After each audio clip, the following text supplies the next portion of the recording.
What if I told you the Quran isn't just a linear history book, but a kind of living, breathing, operating system, an OS where time doesn't just march forward, but actually folds back on itself in this continuous, incredible loop?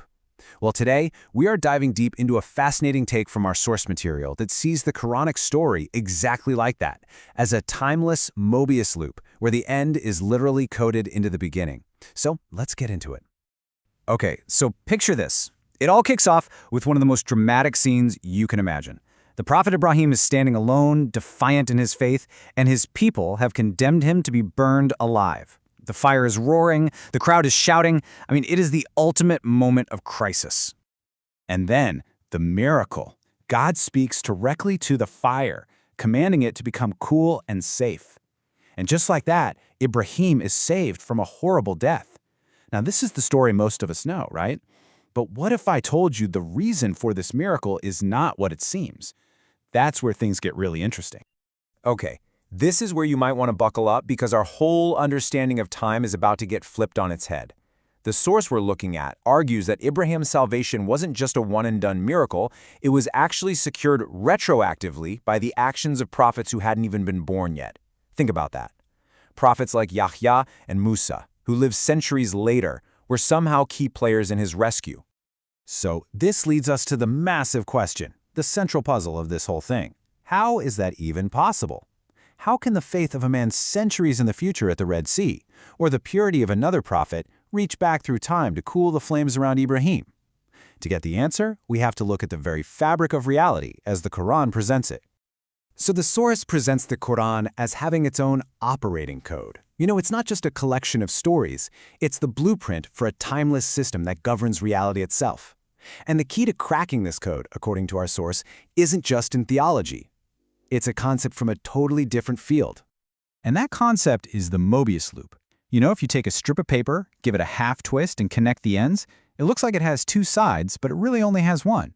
In this model, time in the Quran works the same way. There's no simple before and after. Every single event, every prophet is on the same continuous surface, influencing every other point on that loop. So, how does this loop even work?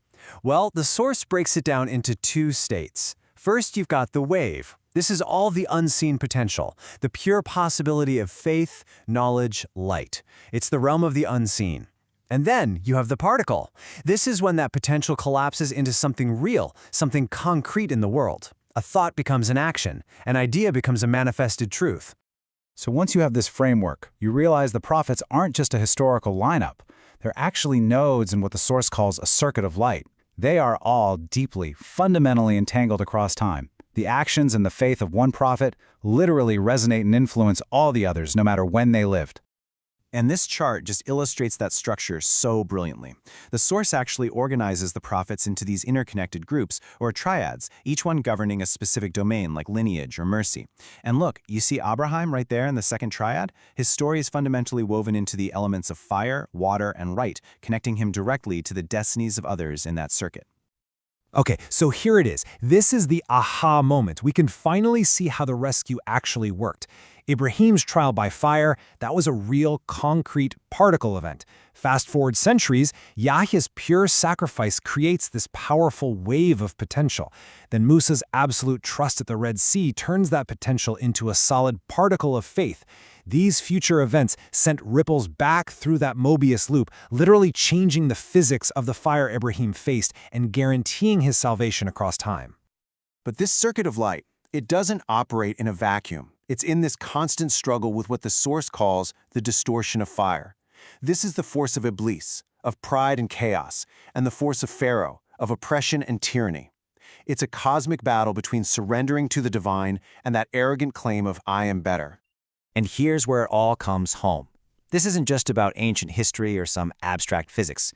According to the source, this cosmic pattern is alive. It's repeating.